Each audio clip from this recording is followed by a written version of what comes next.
Now with Archie Watson, Killian. So, all in, 5 furlongs. Off and racing. Big Ev's keen to come out and is one of those that disputes the lead in the early strides. Sommelier is alongside as they race through the first furlong with Sports Coach on the left-hand side, Killian. Big Ev's just dropping into 4th place at the moment with Mon the Schlieve.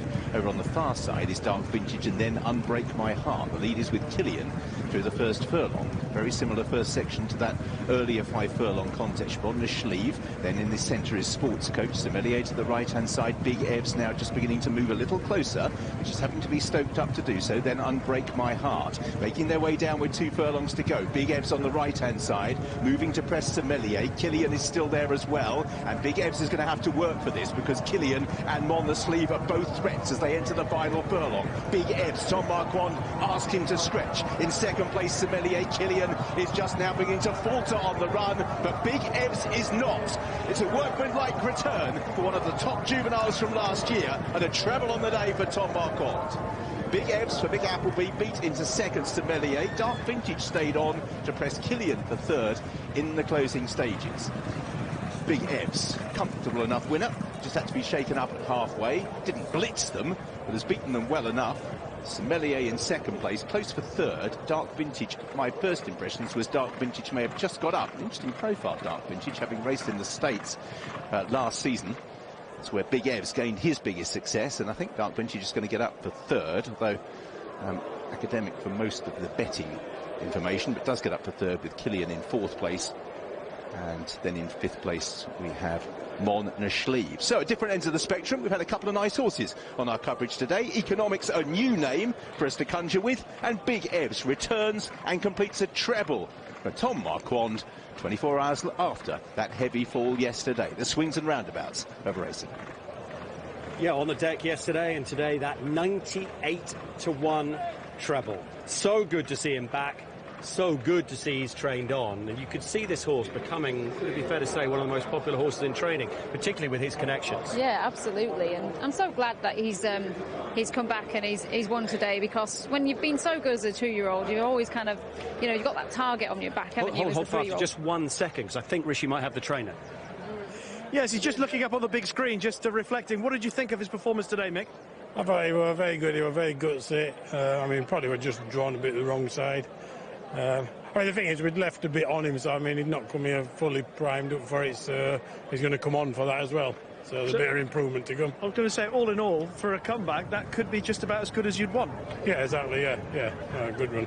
And when you say he's going to improve from this, I mean, what are we talking about? To explain to people at home, yeah, I've left a bit to work on so that when I get to Ascot, Royal Ascot, he's going to be cherry ripe. Yes, I mean, obviously you need a bit, I mean, it's going to be a long season, so you don't want to be fully primed up first time out. A bit like me, I mean, he's got a bit better like I have, so... Well, I've got a bit more to get off than him, though. Let's not talk about that now, but very well done. Look forward to seeing you at the Royal Meet. Yeah, thank you. Cheers.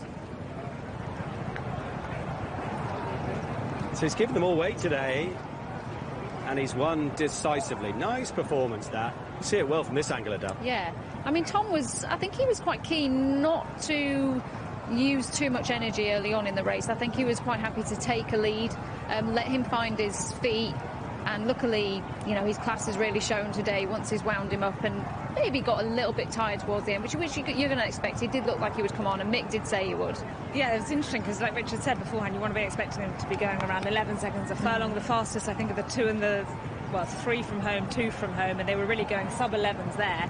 And then that last furlong was, 12.5 seconds, so they were slowing down, but this horse has shown a good level of fitness to be slowing down less than the others, and it was a very encouraging performance. What a difference a day makes for Tom Marquand.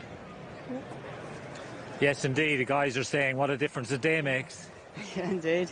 Amazing, yeah. Look, I think days like yesterday, you just count yourself lucky when you stand up, and look, it's we always say it's a race by race kind of game, and hour by hour, minute by minute, and look, that just shows this. But a lot of work goes into making sure days like that don't stop a season. You know, the training and everything, and it's so that when things happen, you don't miss out on horses like this in economics. So, look, hard work justified, and just thrilled to get this lad's head back in front. He's such a cool little character.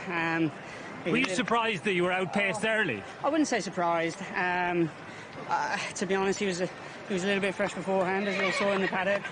He canters down, the coolest of customers, walks around to the gates. As soon as someone picks him up, he comes alive and gets a bit fresh again. And he just got a bit fractured in the gates, which isn't him. So freshness was sort of talking. He was showing his well-being. And better for the run. Oh, yeah, more just a little bit rusty than anything, but I was always confident. He's an elite sprinter and fantastic to ride. Brilliant, well done. Thank you. And here are some of the members of RP Racing alongside me, Paul, Rachel and Gav. Paul, very quickly, I tell you what,